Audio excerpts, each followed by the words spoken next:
Hey everybody, welcome to the Well Man's podcast. Bryan and I wanted to talk about this topic for a while, and basically, it's I don't know. I guess a better way to say it is how to go into a dialogue or a debate with somebody, and how to approach it. And I think a lot of us go into debates and dialogues with people, and we basically approach it with the premise. I know I'm guilty of this, of wanting to be right, you Yeah. know? Yeah. I And approach it like a bull. right. Yeah. The goal is to be right, whereas really the goal should be, what can I learn? hmm Right? Like what can I learn from this person or about this topic? And I think that if everybody did this, man, it would solve a lot of problems that we're even seeing, in the world right now. Yeah, absolutely. And It's I really want to beneficial. contrast this, Bryan, because I feel like I've never was on a debate team in high school or college. Did you ever do that? I feel like in high school, one year, yeah. But my understanding of it is it's not really the being on a debate team. It's not really about gaining true knowledge. It's really about like trying to prove the other person wrong, even if you're using information that's not true. Yeah, I would say it's the power of rebuttal is the thing of the debate. It's like the ability to rebuttal the fact or whatever. Right, right. That's what it is. But really, so I guess a better word would be how to actually have a dialogue with somebody, Yeah. right? And Yeah. I think the Socratic method is a really good way to go about doing that. Okay. And I think one of the things that Socrates said, and I think this is a good thing to go into with dialogue with anybody, but a quote of his: "The only true wisdom is in knowing you know nothing." You know, now we could probably poke holes in that little quote all hmm day, right? Yeah, Because but I know how to tie my shoe. I mean, he's not, it's not like I don't know that. But if we go into a dialogue with really, okay, I know nothing. You're putting your ego aside, and you're really now you level the playing field for wanting to truly understand and truly listen to somebody. yeah, there's a guy, Keoni, Jim Quick. He teaches people how to learn quickly is like his thing. He's like a memory type coach. Uh, And he focuses on a few specific rules you need to learn and to remember well. And one of them is you have to forget everything you know, or forget that you know anything, or just assume you don't know anything. And where I right. really see this is in the classroom setting. Like if I walk into a lab and I'm like, dude, this is so beneath me and basic and so on and so forth. I barely paid attention and I learned absolutely nothing because I wasn't receptive to all the things that I could have possibly learned.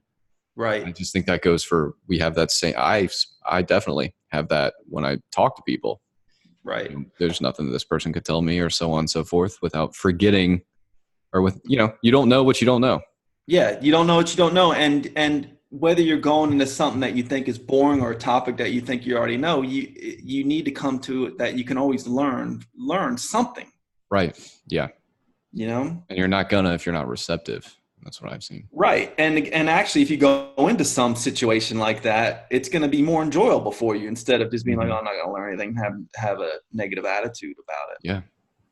But before we actually get into this, I wanted to define some terms, and I know there's different variations of these terms, but they're basic terms, and those terms are like, what is truth, what is belief, what is faith, what is credence, and basically what it. Another term I think we ought to really get to know is really what is morality, because the example we're going to use is centers around morality. But anyway, uh, truth truth, I mean, how would you define that? What would you say truth is? I'd say it's like, is something based in fact or reality is a Yeah, I truth. was gonna say what's real. So I guess yeah, Yeah, pretty something similar. that's based in fact or reality. And then belief is really something that somebody accepts as true, but really may not be based in reality. Mm. It's like a firmly held opinion or conviction. Yeah. Okay. All right. And then the other term, having faith in something, is like having complete trust or confidence in someone or something. And we see that in religion, right? Having a strong faith, a strong belief in God, the doctrines of religion. and there's not necessarily, proof for that faith or whatever. Yep. So for me, I can say I have a very strong trust or confidence that humans are going to eventually do the right thing, right? So for example, I believe we will, maybe not our generation or generations, but I think we're going to clean up the environment. We're going to, the planet, we're going to do better, because I see proof of that over time. And that goes into the next thing called credence. And credence, I define that as something that helps support a belief, so to speak. So it's credence. Here's a definition. Credence is given to an idea or topic by something else. So it's like it gives it more truthfulness or believability. So a funnel cloud. Seeing a funnel cloud. This is an example in Central Park, would give credence to the rumors of a tornado in Manhattan. Okay. Right. Gotcha. All right. Does this particular topic have credence, and does it make it more believable? That's credence. So truth, belief, faith, and credence. So all the people that have a religious belief would be credence to faith, essentially. Is that, am I reading it right or no? So yeah, more or less. Yeah. Or for example, the belief in climate change, there's a lot of credence to support that belief in climate change. Like there's a lot of research out there, a lot of, we can see, like some of us, could say, well, I could see it happening in my own area of the world, that, climate change is happening. I mean, why did it, snow at such and such time, and then 24 hours later it's 80 degrees or something like that? Does that lend credence? That doesn't prove it's happening, but it lends some credence that it may be happening. Or the carbon dioxide levels being the highest they've ever been for the last 1,000 years, that lends credence to a belief in climate change, which then can make it, you just have a better argument to state that climate change is really happening. Yeah. So that's the way I think about it. So something that has a lot of credence is going to make it, more real, if you will, or make it more believable. It's more of a truth. Let's put it that way. Yeah. Right. And you can tell me what you were saying, Keoni, because we got lots of preacher bangs on the table that are coming through. Oh, are they? Am I getting too passionate about what I'm saying? All right. Preacher Keoni at the pulpit. I'll stop banging around. But speaking of preacher stuff and preaching, and morality is just, basically the distinction of knowing, what is right and wrong, good and bad, good and bad behavior, and knowing what that is. So those are some terms I just want to talk about. And then the other term that I think we all ought to know is do we really know what a conspiracy theory is? What would you say a conspiracy theory is? Wow, that's actually a great question. What I would say it is, I don't know, an alternative theory to that may or may not be true. Yeah, I don't know. That's all I got. Yeah. No, I mean, I think that's a good one. I think that's a good explanation. A conspiracy theory is an explanation of an event that evokes like I don't know, it's kind of a sinister thing, or powerful people like, pulling puppet strings behind the scenes and trying to cover something up. That's what I would think of a conspiracy theory. So without sufficient evidence or credence. All right. So a conspiracy theory would be like, well, we never landed on the moon. You don't think we landed on the moon, or you do? Well, that's an example of a conspiracy. We never landed on the moon, or the Earth the earth is flat and all the scientists out there are saying, you know, that it's round to try to dupe us for whatever reason. And here's another one. The Twin Towers, it was, you know, the government did it. Yeah. You know, that type of thing, and not really having a good argument for why you believe that. Okay. It's the good argument thing is the only part of that definition that throws me off. Because I don't necessarily know if you need a good argument or sufficient evidence to base it, or lack of sufficient evidence even to call it a conspiracy theory. It's like it's like the earth is flat because, well, the government lies to us all the time. It's like, well, you know, that to me is good enough evidence that yes, the government probably does lie to us all the time. To me, the earth is definitely not flat though, but that's, I don't necessarily equate the lack of evidence or the lack of a good reason with it being a conspiracy theory and automatically dismissing it there as well. Because I think there's good reasons for like the government probably, you know, Gulf of Tonkin, that would be like a conspiracy theory.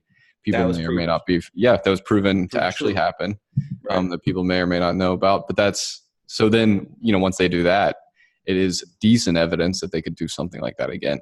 Well, it lends credence to, yes, there you go, more conspiracy theories. Perfect. Right. But then the thing is, you know, you have to ask yourself, if a conspiracy theory is true, how many people does it take within the government to keep it quiet? So, for example, when Chernobyl blew up in, I think it was 86. 86, I think. Just because I watched the HBO show so much recently. Oh, okay, 1986. Yeah. There was definitely the government was trying to cover it up, and I think people in Finland or somewhere in Europe started seeing that high levels of radiation, which it came out. But it's one of those things that eventually, think about how many people have to be in on it to cover something up, right?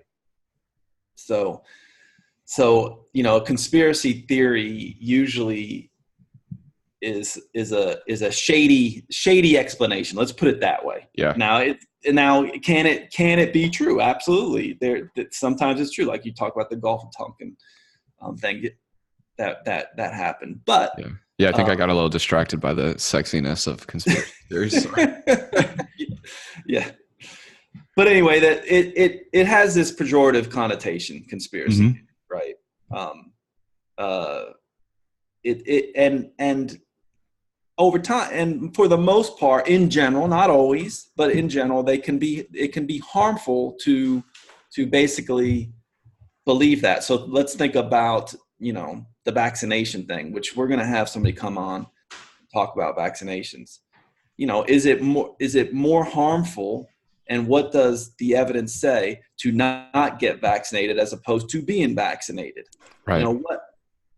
You know, and is the government in on this to vaccinate all of us so that they'll, for whatever reason, kill us all or not let us live long enough? You know, it's like it's illogical thinking when you really start thinking about, well, why is, you know, is the government really in on this negative thing to vaccinate everybody? Or is the more logical thing is, you know, vaccinations have probably saved a lot of lives, and it's probably a good thing for the most part if people get vaccinated. Yeah.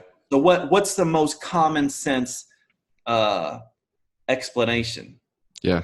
Or is it more logical that we can make a lot of money by getting all these vaccinations, Keoni? There's a lot of money to be made. There is a lot of money to be made. There's a lot of money to be made. But is it really logical to think that it's all about money? Right. So, you know, and I would say no. Think about smallpox. I mean, you know, what it did as far as how many people it killed, or the Spanish flu, what it did in, was it 1918, and how many people it killed, you know. What's funny is, honestly, Keoni, I don't know if I could agree with you. About vaccination? About money, like is money likely, you know, a good enough reason for these things to happen or not? Oh, I think it plays a part. I think it definitely plays a part. But I also think, you know, to basically come from at it that all vaccinations are bad. Yeah. just is not a Sounds a good. little crazy. Yeah, it sounds Mhm. definitely crazy, you know. Yeah, a little uneducated for sure. But so the thing about a conspiracy theory is, well, let's critically think about what we're saying with that theory, Hmm. right?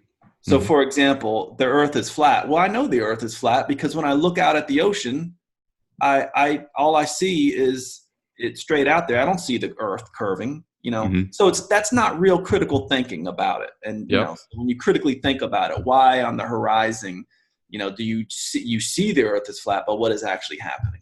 You Yeah. know. Yeah. So these are things that can be testable and are easily you know, disproven.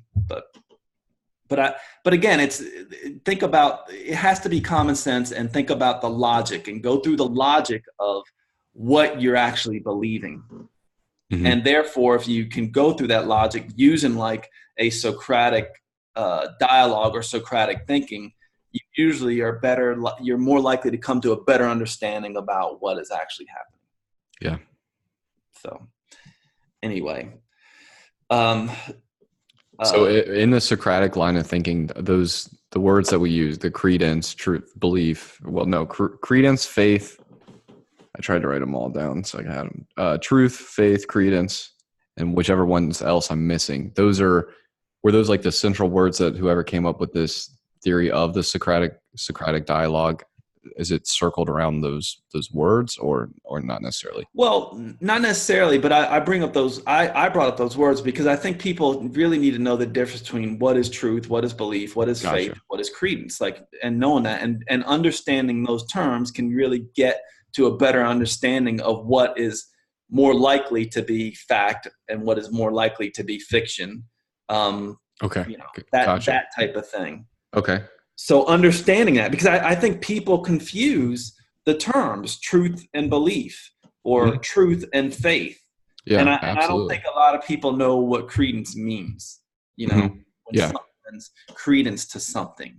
Yeah. And when you have a lot of credence kind of supporting the backbone of a presupposition or something that you state as true, and you have a lot of credence there in a dialogue or debate, you're probably gonna be able to support your argument better. Hmm. That's a lot of credence. So It's interesting to me as far as what would bring credence to something, because that's going to be different for everyone. For you, the things that you're going to read in an intellectual or a textbook or something like that, like a peer-reviewed type journal or something intellectual, is going to give more credence to where someone may say, my pastor said X, Y, Z, and that which gives it all the credence in the world to them. right. So that's already we're out on unstable ground. It feels like for me. Yeah, already we're dividing because you have biases that come into it, and your biases are going to go, well, this my bias says Right. this lends credence to this argument. Your bias says this lends credence to that argument, and Precisely. that goes back to the whole. Okay, well, let's really think about the Socratic debate and dialogue method and go through that.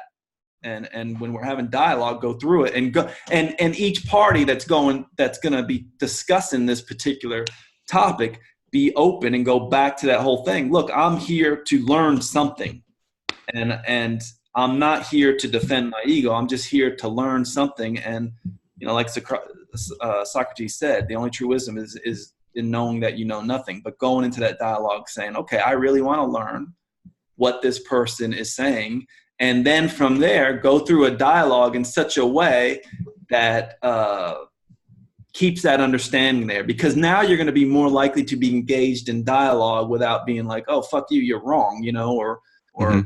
you know I Well, know everything, or coming at it from I'm right and I have a better debate style because I can say snippets of things, that little memes that will stick to people, and therefore if they stick long enough, then it becomes true. And actually bringing that up, one of the greatest, and this goes to propaganda now, right? Because you see this with politicians, in their debates. It's not about in those debates who actually wins the debate. It's basically the person who wins the debate that has the most catchy phrases or little small snippets yeah. that people that stick in people's minds. And if they're repeated over and over again, they're like, oh yeah, now it becomes that meme they're saying is in their mind becomes true. Mm-hmm.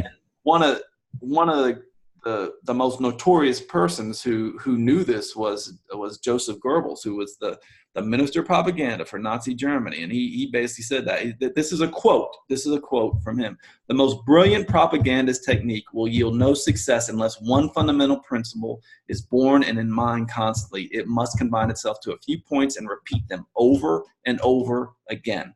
So you come up with a little point you want to make it very simple and repeat it over and over and over again until it becomes, common knowledge. Yeah, it's funny how much that does sound like President Trump. So it is pretty funny. And President Trump is a master at this. Yeah. I mean, he is. Whether he's doing it consciously or not, he's a master at it. So anyway, so anyway, I think the best way to create dialogue amongst each other is to go into a debate or dialogue really with trying to truly understand where somebody's coming from, so you can learn about them and also go into it like, I want to basically learn something. I want to prove myself wrong. And be happy when you do prove yourself wrong. Mm-hmm. Well, or be happy when you come back with a different point of view. Yeah. How have you cultivated that ability in yourself, Keoni? Because even me being a stubborn testosterone 25, I don't want to be wrong. If let's say me and my right. friend, or let's say we're debating something at physical therapy school, PT related. I mean, that's actually a bad example, but I'm thinking of something where it's like, you may not necessarily even respect the other person's point of view, but yet you have to go in there willing to respect it and willing to be receptive and so on and so forth. And I see a lack of ability in doing that in some instances with me, but I feel like you've been able to cultivate that ability. Well, I don't know about that. It's not easy, and I think it takes practice. I mean, one of the ways I've been cultivating it is because I truly want to go into understanding stuff. Like I got like on social media, I think it's a great venue for cultivating this stuff, especially when you go into it like really want to understand where people come from. So the other day I posted something on, the scientific method for understanding the psychology of a Trump voter, and this guy goes through all this stuff and talks about all the psychology of it. And one of these people came back and basically, I don't even think he read the article. Maybe he did. I don't know. But he basically came back and goes, well, the reason why people vote for Trump because he gets stuff done. Yeah. That was Trump's point that he'd been repeating since. Right. So my thing was, okay, can you be more specific, and sure. What has he done that you really like, and what has he not done that you don't like? And sure. So now you set the stage, if they're willing to get into the dialogue with you, that you're open to trying to really understand, instead of just coming right back at that person and being like, going like, he hasn't done anything, he's an asshole, he's the worst person ever, Do you feel like it's easier for you to do that in that position because it's the thing you posted is a negative reflection of that person's viewpoint, if that makes sense? Like that person reads that and has already been attacked. Not necessarily that you did or did not or even meant it that way, but they read it. They already felt that attack to the point where they needed to post that. And so from that point, do you think that you can only come down to their level? And I don't mean that in a negative way, but just come down to their level to discuss with them because you had to come down. Whereas if you had to come up to their level, it wouldn't be as easy. Well, I don't know about coming down or up. I mean, because honestly, okay. I have to be aware of my biases, right? Yeah. Like I have a very strong bias against Trump, and I have to admit that. And part of the reason is because of all the, kind of the misogynistic bigoted rhetoric that I hear, or, Okay. making fun of a Gold Star family or a handicapped person or something like that basically, I have to be aware that has shaped my bias against him. Hmm. So in my mind, I'm going, all right, well, how can somebody hear that stuff and admit to hearing it, if they're willing to admit, and Right. then still vote for the man? So for me, there's a disconnect there, but I have to admit there, that's my bias, Yeah. Yeah. so I have to be willing to be like, well, um, maybe I have to come up to their level to get a better understanding, or they come down. It doesn't matter which way. I want to Right. learn. I want Yeah. to know. I want to know why a Trump voter voted for this man and what they are thinking, because it's generally false to think. I mean, it's ridiculous for me to say, well, all Trump voters are racist. That's a Hmm. crazy thing. I can't prove that, and I've heard that from Right. liberals. Well, they're Right. just racist. That's why they voted for him. That's a ridiculous statement. Yeah. Now, it may be more true that maybe some people Sure. are racist that voted for him, but to say all, that's Hmm. crazy, Hmm. right? So then I want to really understand what they believe, because I have quite a few friends who Hmm. are fervent Trump voters, and I really want to understand them. And I would not say they're they're racist or whatever, or Yeah. bad people, Yeah. right? And this goes back to faith. Like, I have faith in the system, our system of government, that it will work out the kinks eventually over and over again. Yeah. So that's where I would put my faith. In that way, I would look at like, well, Trump being our president, even though I you know have trouble agreeing with him on a lot of things. I do think he's capable of doing some good things, and in fact, I think have. So I have to be at least willing to admit that he has. And but I also think if you're going to have dialogue, the other person also has to admit that he's not, the best president ever. Yeah. You know. Yeah. Yeah. I'm definitely not trying to take it away from the actual dialogue of the Socratic dialogue. It's just interesting to me of how we will get to have this evenness of conversation in today's world. Because it just, in that example where it's like, well, someone's scrolling along, they feel attacked by what you post, so they have to post something that's like a short little rebuttal sentence, and it just Right. goes on, so on and so forth, and it's just not this level of Socratic dialogue. And I wonder if, and you can probably answer this, do both people have to be coming at it the same way for it to work? Do both people have to be as receptive as they can be for this actual Socratic dialogue to produce results, I guess would be the best way to put it, Yeah. but to, make Yep. changes, And positive changes. right. I think they do have to be receptive, but what makes a person more receptive? A person will be more receptive when you come at them, go, you know what? I really have I want to understand what you're saying. Hmm. And it's sincere. I want to understand what you're saying so I can learn. So imagine me and you have a disagreement, and I'm like, Bryan, I want to understand exactly what you're saying, because I know that I am not a know-it-all, Hmm. and I think I have something to learn from this, which most of the time you will come away and learn something. Just like you said, if you go into a boring class, if you sit there and listen, you're going to come away learning something Yep. Yeah. from that.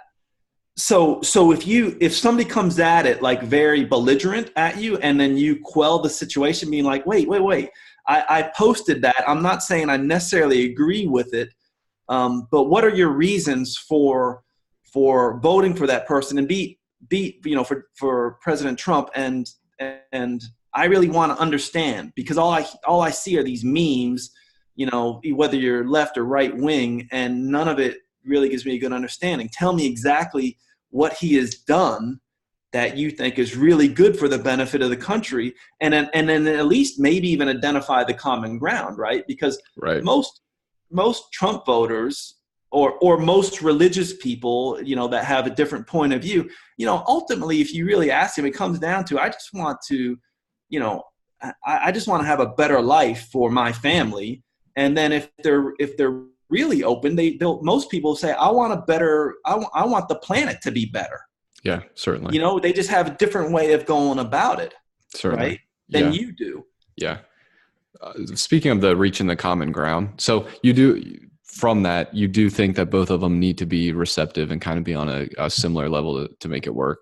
I think, I do, but I think you can make the other person much more receptive when you be like, whoa, wait a second, don't come at me like that because I'm sincere in what I want to understand here, yeah, and I'm sorry, even saying like I'm sorry that this post may have offended you. I'm not saying it's right, but it does, at least that particular post, it came at it from a kind of a scientific perspective, which does not mean by any means that it's right.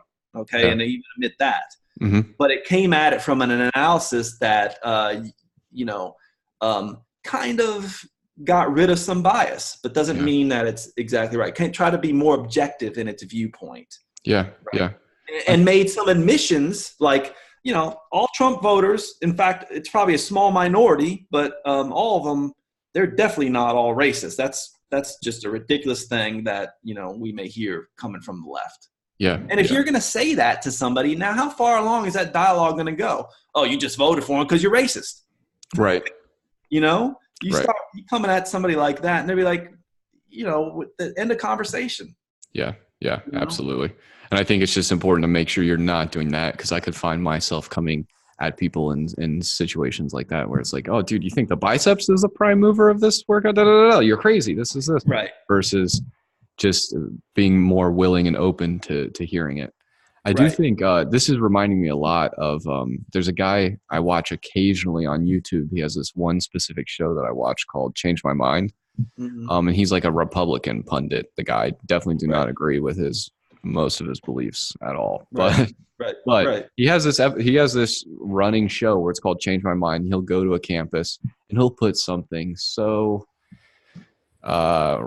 that's definitely going to rile people up. Like there are only two genders. Change my mind. And then people will come and they'll sit down. And the way I think it's just a beautiful demonstration of keeping your cool, being able to find common ground and that sort of thing. Because it's all about two people, completely opposite viewpoints, sitting down and attempting to change each other's mind. But at the end of the day, they just find out, where they see commonly and where they don't see commonly. And from there, they at least respect each other's opinions to a whole different level. And Right. I think that's a great, the whole episode, when you watch one of those episodes and they're like 40 minutes long, you see the exact change you're talking about. And Right. And I think he's coming at it. It sounds like he's coming at it from using Socratic dialogue with it, where he's coming at it like he gets enjoyment out of the dialogue and genuinely wants to learn. It sounds like from the other person. If the other person from the other point of view can come at it that way, I mean, that's where the magic happens. Is there anything in the moment, Keoni, that you've been able to do to remind yourself to be receptive? Because it's talking to you right now, I can easily do it. If I go have a conversation with someone who I know I completely disagree with and don't necessarily see eye to eye with them right now, I'd be able to carry this conversation into our conversation, if that makes sense. I would keep right. But in a week and a half, when I'm in practicals and all that kind of stuff, and this happens, I may not be able to do it as well. So is there anything that how have you gotten to this Zen where you can just sit there and keep your fingers together and meditate through people talking about this or that? Well, I don't know. I wouldn't say it's Zen for me. I mean, it's a constant reminder from my point of view to not let my ego get in the way. And it's really about trying to learn. So if somebody has the point of view that you just see is completely false, it's false, you have the facts or whatever there is there, and you think that this person would be better off knowing the truth and all that, you have to get into a dialogue with them and kind of like almost poke holes in their argument in a way that is not threatening to them. Right. So they may go away from that dialogue being like, yeah, Bryan, this is ridiculous. But if you can in that dialogue that comes from being sincere and stuff, most people will go away from dialogues like that and, after, and think about it and mull over, you've probably already started changing them to see the world in a different point, see that topic from a different perspective. Yeah. And that's really what it's about. And then if you're lucky, that person has also done that for you, because at least you understand that, okay, now I understand where they are, where they are coming from. But I also see now I really understand the fallacy in their thinking and why they came up with that. And I was able to point that out to them in a way that, at least they'll go away, or at least they can maybe end the conversation going away being like, yeah, those are really good points. And now they're going to be more likely to think through what just transpired. Mm-hmm. So the goal should never be to change anybody's opinion. The goal should be to learn. Yeah. That should be the main goal. Yeah. And if and to be a better critical thinker. I think if people went into stuff like that with that goal in mind, then people are going to be able to let their egos go a little bit and be like, yeah, and what how great would this be? You go into something, you're like, yeah, that's just totally fucking false, and you come away being like, damn, I was completely wrong on that. Right. To me, that should be looked at as a reward, like a gift. Yeah, that's beautiful. Because now you're closer to truth. So and that's the whole thing about the Socratic dialogue. I think it gets you closer to truth, and you do it in a way that is not threatening. It's funny because as you mentioned truth, and so you mentioned doing this podcast a day or two ago, and I don't necessarily think about Socratic dialogue too often, but as we go into this episode, I think about the fact that I have been thinking about this quite a bit, and about how people, and especially with technology and just things today, is like truth is we want to hide ourselves from the truth like 99.9% of the time.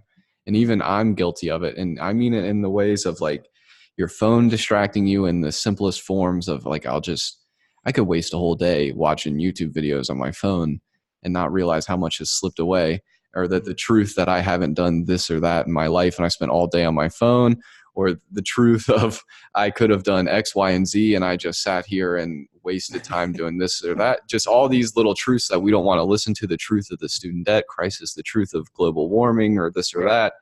And all around us, everyone, and I'm guilty of it too, we just want to like stick our head in the sand through various means, whether it be drugs, alcohol, overeating, just watching TV, this or that. We're all just fighting so hard to escape truth.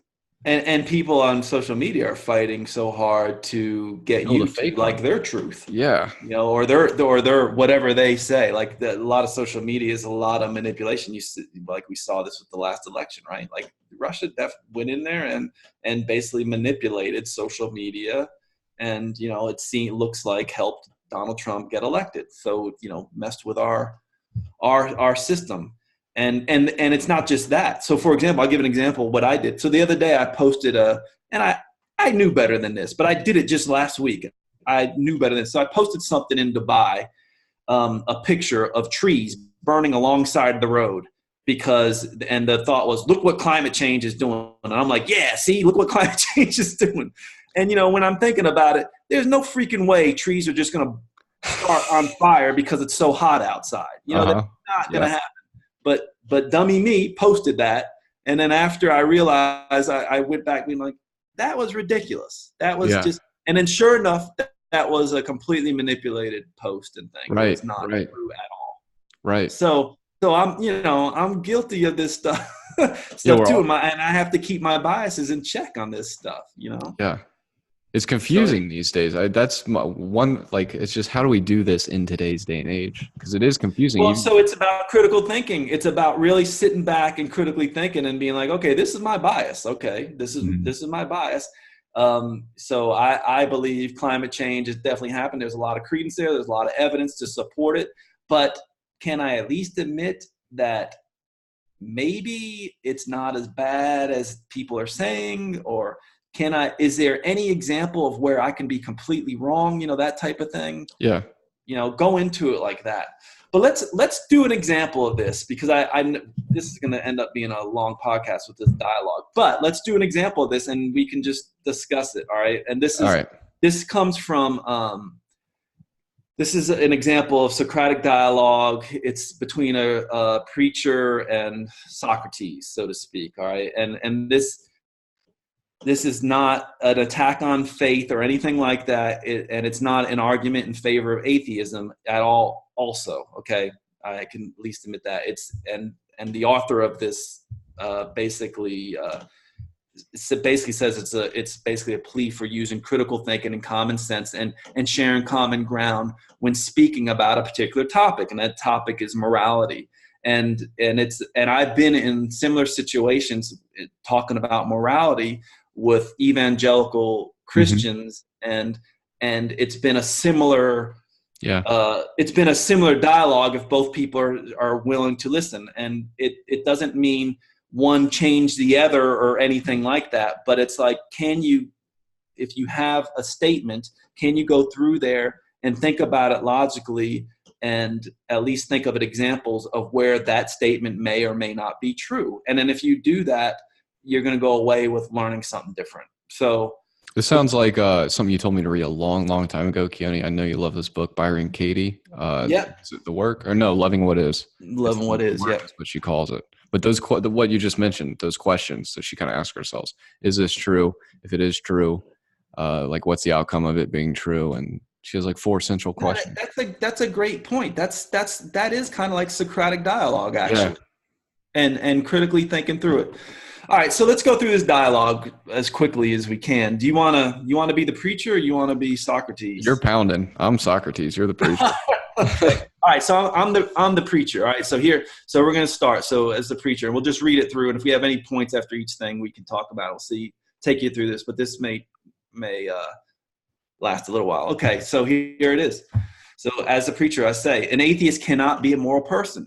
Without faith in God, no human being can be moral at all. You must first have faith in God in order to have the capacity for morality. Faith in God is the only true basis of morality. So then I, as Socrates, it sounds Mhm. like being an atheist is an unfortunate state of being. The atheists are most unfortunate, Socrates. Sadly, I am more unfortunate than the atheist. I do not even understand the nature of morality. Thus, I could not tell you whether or not you need to believe in the gods in order to be moral. So I ask you to help me and teach me something important. Look what he's doing here. So Socrates is like basically going, okay, I have something to learn here, letting go of his ego and wants to try to learn something Yeah, by it's like saying. Bryan, every The Well Man's podcast episode. That's exactly right. So Socrates is not saying, fuck you, preacher. Yep. That's what you said is not true. So then the preacher says, of course, Socrates, that is why I'm here. And then, as always, I say, thank you, my good friend. I would like you to answer a question. What is morality? Well, morality is the expression of human behavior that is based on knowledge of right and wrong. And one must believe in the gods in order to know what is right and wrong? Exactly. It is the knowledge of God which comes through faith that gives us the ability to know right and wrong. And Socrates, there are no gods. There is only one almighty God who created all things and redeems us through his son, Jesus Christ. I am afraid I have never been very good at understanding all the amazing stories about all the gods. I must admit that I am very excited about the idea of knowing your God and will also give me the knowledge of right and wrong. But there is just one thing I would like to understand, if you could instruct me. Of course. What is your question? You say that knowing God will give me the knowledge of right and wrong? Yes. In what area of life will the believer know right and wrong? The knowledge of God permeates our whole being in every aspect of our lives. By the gods, dear preacher, I declare that nothing could be more useful than to learn right and wrong from a deity who knows. Will the knowledge of God help me know right and wrong pertaining to the calculation of the sums of numbers? So look what he's doing here, right? Okay, he's gonna punch a hole in his argument. No, of course not. Will the knowledge of God give me the knowledge of right and wrong with regard to the practice of medicine? No. How about the right and wrong regarding the architectural design of buildings? No, Socrates, morality is not about this kind of right and wrong. Then the knowledge of God does not give us the knowledge of all right and wrong. It just gives us the knowledge of a particular kind of right and wrong that you refer to as moral. That's correct. It seems that we have not defined morality yet, and I need to ask my first question again. What is morality? Please have mercy on my stubborn, again, me in the podcast. Please have mercy on my stubborn ignorance and define it in a way that does not exceed the scope of its application. Okay, well, morality is about right and wrong regarding the treatment of other human beings. And does this moral and right treatment serve to benefit a person, or does it hurt them? Moral behavior always serves to benefit humanity. Then this moral knowledge from God is expressed in behavior that benefits people. Yes. Who would know more about the beneficial treatment of people who need a cure for their sickness? Is it the believer in a God or a doctor? A doctor, although healing is sometimes possible through prayer.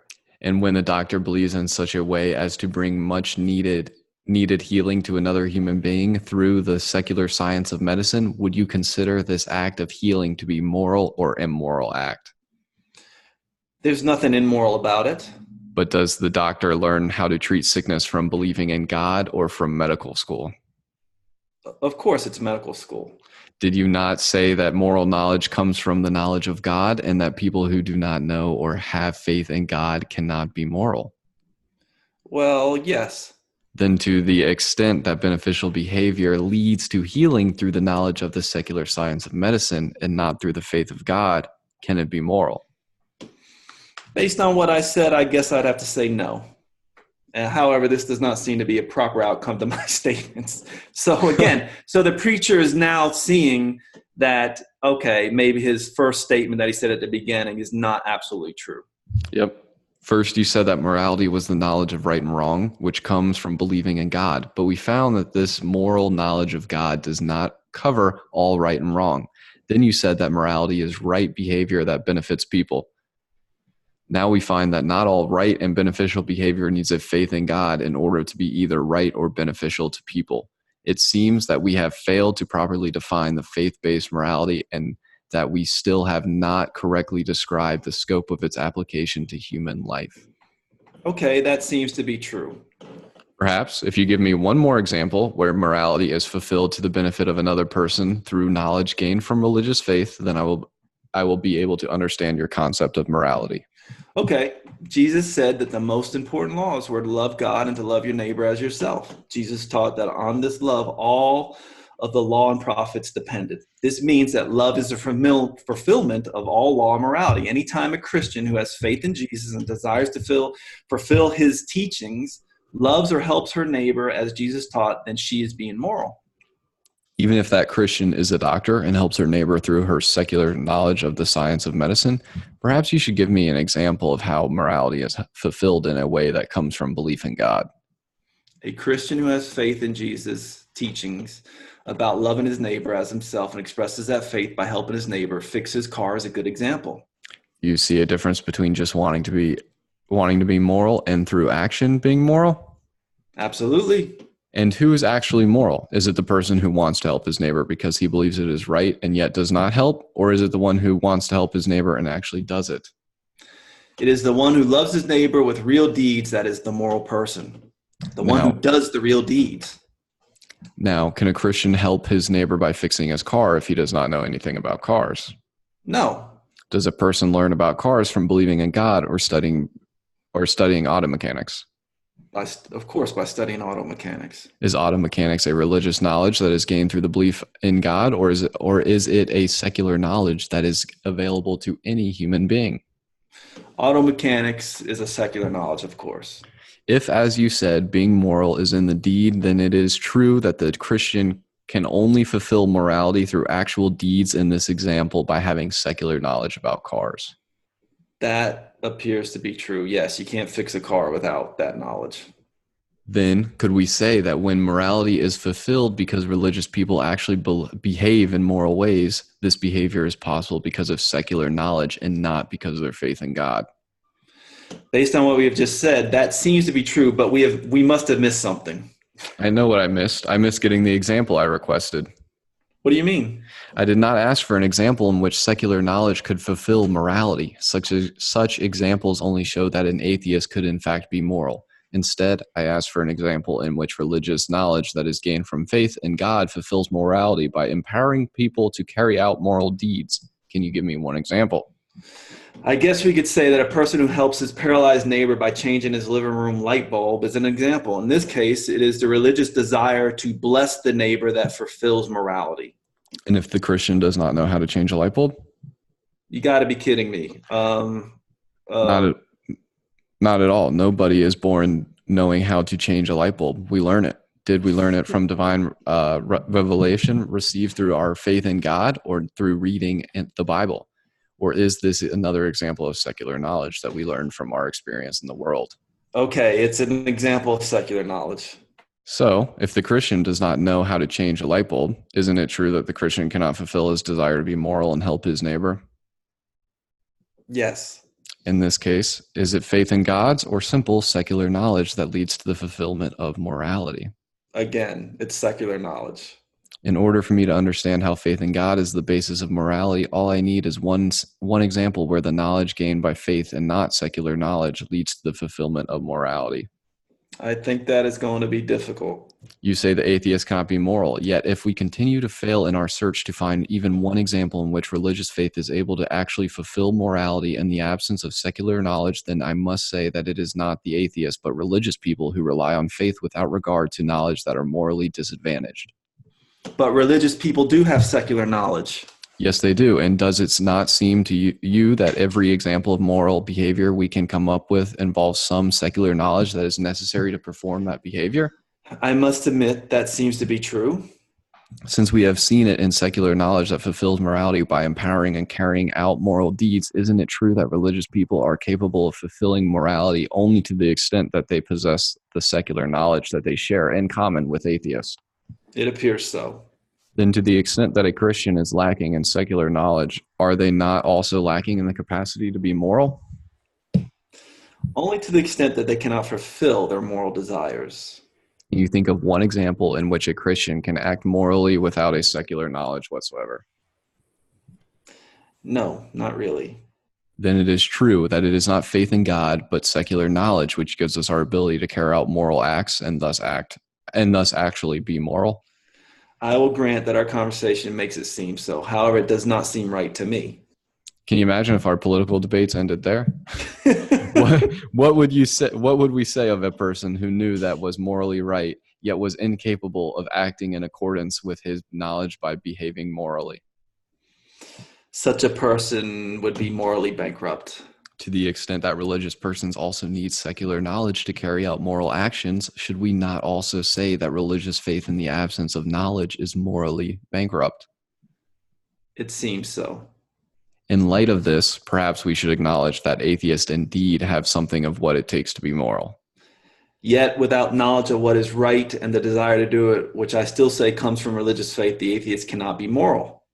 Are you really going to tell me that you have never, not even once, seen an atheist who knows what is right and wants to do what is right? No, I guess I cannot say that. And does an atheist who knows what is right and desires to do it get that knowledge and desire from their faith in God? Obviously not. Then isn't there some basis of morality in them independent of faith in God? Perhaps. I am still fascinated by the idea that faith in God will teach me right and wrong. I greatly desire to grow in my understanding of right and wrong. Can you tell me about that? Again, this is another point. He's like really wanting to be sincere and wanting to learn what's going on here. So here's the preacher. I would be delighted. Jesus taught us a primary moral principle. He said we should love our neighbor as we love ourselves, and fulfillment of the whole of the law and the prophets depend on this love. This principle can guide us every day and give us a knowledge of what is morally right. In fact, this principle is the heart and soul of a Christian's daily morality. So I should love my neighbor as myself? Yes, this is the teaching of Jesus. If I had a heart condition and took medication, should I share my medication with my neighbor as an act of kindness and well-wishing for the health of his heart? No, that wouldn't be a good idea. But I really am loving him exactly as myself in this case. How can it be wrong? Obviously, you could harm your neighbor by giving him the medication. That may not be good for him. What if I am enjoying all kinds of sweets that I received for my birthday? Should I share them with my diabetic neighbor? Obviously not. Sweets are not good for diabetics. They knew about this in Socrates' times. When I try to obey this teaching of Jesus and attempt to love my neighbor as myself, how will I know what is helpful or hurtful to my neighbor? Oh, come on, Socrates. Surely you know that you just have to talk to your neighbors and get to know them. Then there is no special revelation in the Bible that will help me to know if a particular action will help or harm my neighbor. No. So this sounds a little bit more about what I was talking about as kind of, so it seems like you need to know who you're talking to be able to have this have a positive dialogue with them. Yeah. So back at Socrates. Is it true that the knowledge of what is helpful and harmful to our neighbors comes through our ordinary secular experience in the world and not through the revelations of faith? Yes, that is true. You said that the principle of loving your neighbor as yourself is the heart and soul of daily Christian morality. Of course, yes. Yes, it appears that, without ordinary secular knowledge, the attempt to love a neighbor may bring harm to the neighbor. Yes, that is true. Does it seem to you that that not only do we need secular knowledge to carry out specific moral acts, which we know to be right, but we also need ordinary secular knowledge to interpret the moral principle itself? That appears to be true in some cases. Oh, in some cases. Can you give me one example in which the principle of loving your neighbor as yourself can be understood in its practical daily meaning without any form of ordinary secular knowledge? Come to think of it, no, I cannot. Then it isn't true that secular knowledge is necessary not only to fulfill morality and the carrying out of moral deeds, but is always needed even to interpret the main moral principle of Christianity. Apparently so. If faith alone cannot interpret moral principles or carry out moral deeds, is it not true that faith without knowledge is capable of leading a person to morality? Yes, it is true that faith without knowledge is incapable of leading a person to morality. That does appear to be the case. How far a turn we have taken. It now appears that in the absence of secular knowledge, the religious person of faith is completely morally bankrupt and incapable of being moral. It appears that there is no faith, no belief in God, no revelation of any sacred text that can replace ordinary secular knowledge when it comes to actually understanding moral imperatives and successfully carrying out those resulting moral acts. This seems to be true. What of the claim that religious faith is the only basis of morality? If faith always needs secular knowledge to interpret moral principles and carry out moral acts, then is it true that this knowledge is necessary for morality? Yes, I could agree with that. To the extent that knowledge is necessary for morality, will atheists have a capacity to be moral? Only to the extent that secular knowledge can empower us to determine what is the right thing to do or how to carry out a right act. It seems correct to state that ordinary secular knowledge is needed to interpret and carry out all moral imperatives, but faith in God is needed to get our basic moral imperatives in the first place. For example, who would have come up with the idea of do unto others as you would have done unto you if God did not reveal it through Jesus? Actually, Confucius came up with it centuries before Jesus was born. He said, "Do not do to others what you would not have them do to you." This is the same principle, worded slightly differently. He was not a believer in either Judaism or Christianity, was he? No. Did he have any faith in God? No. If this unbeliever was able to articulate such an important moral principle of Christianity centuries before Jesus was born, would you not say that it is possible for a person to come to moral understanding without believing in God? Apparently it is possible sometimes. However, I believe it is more difficult to reach moral knowledge without faith in God. So you see what he's doing. He's holding on. He's basically holding on here because of his bias that he believes that knowledge comes through God and being moral comes through God. But it is not impossible. It seems that it is not impossible. At this time, I still have more questions on what morality is and what is its scope of application.